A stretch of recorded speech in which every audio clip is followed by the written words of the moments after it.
reconnaître que c'est pour eux la société et de faire en sorte qu'elle puisse survivre. Oh, Afrique, Afrique la wonyo aïe. Les gens se demandent quelquefois comment se fait-il que Esprit du Ranch est là depuis 2003 et ne disparaît pas comme la plupart des compagnies, des autres compagnies qu'on a vu naître et qui ont disparu. Il y a d'abord Dieu, la volonté de Dieu, donc on rend grâce à Dieu. Et ensuite, il y a que je fais en sorte que la société soit réellement à la disposition du peuple de Lakota. De telle sorte que mes parents, quand je dis parents, c'est tous ceux qui peuplent Lakota, les Koyaka, les Gula, les Mossi, tous ceux qui sont à Lakota, ont compris que c'est pour eux la société. Parce qu'il y a une petite histoire.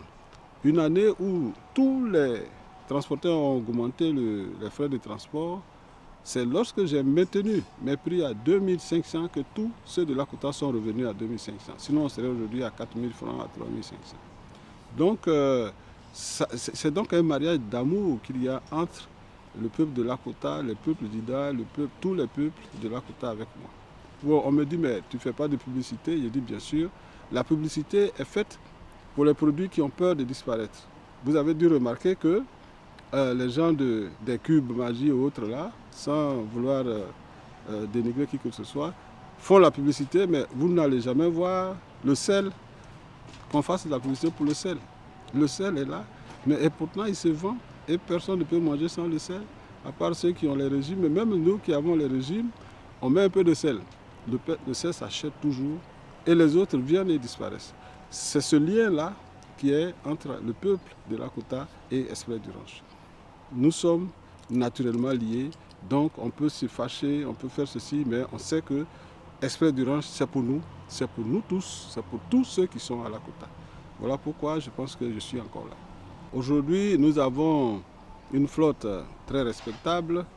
Nous avons commencé, il faut le signaler toujours, par un seul minicar.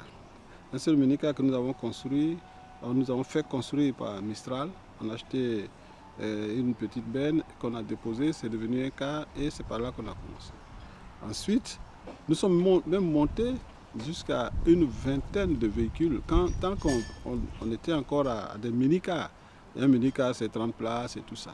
Mais depuis que nous avons repris la même procédure que les grosses sociétés que vous connaissez, donc nous avons des cars de 70 places, des cars de 63 places, de 65 places, et le plus petit car est à 40 places.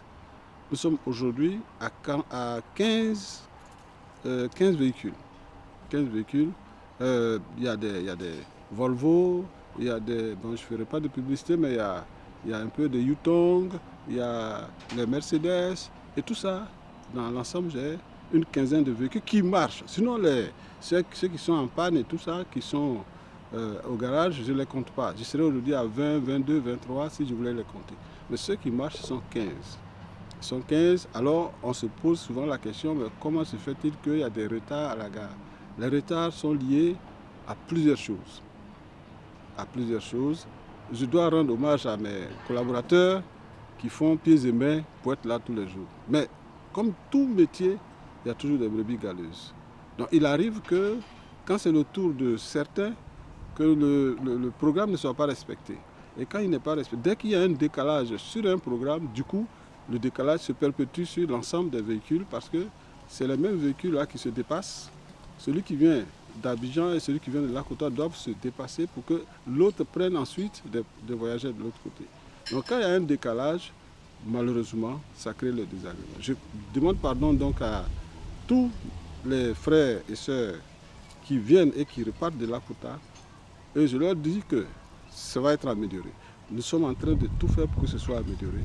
Nous sommes en train de tout faire pour même mettre des arrêts entre Lakota et Gagnoa, puisque la gare de Gagnoa est presque finie, on est en train de la construire. Et nous pourrons faire un ramassage depuis Divo, Lakota, Gagnoa, aller-retour jusqu'à Abidjan.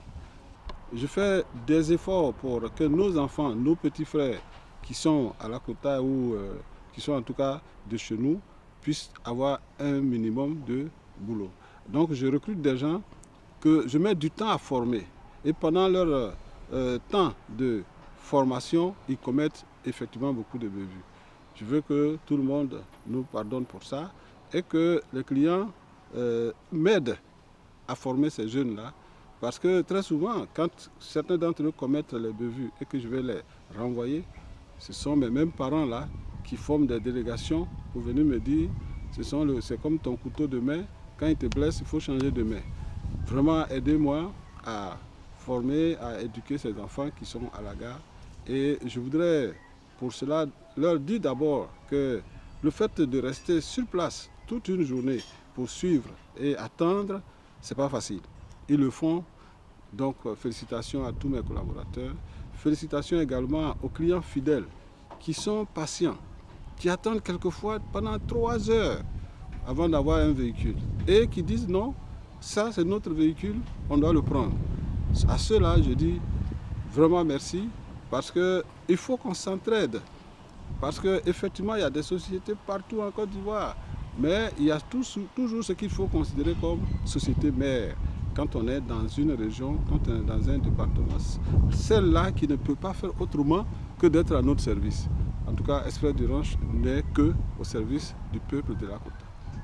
Afrique la wonyo ayi, Afrique la wonyo ayi, mani Afrique wa tomolo, Africa. Oui, c'est le berceau de l'humanité. Alors, ne te laisse pas envahir.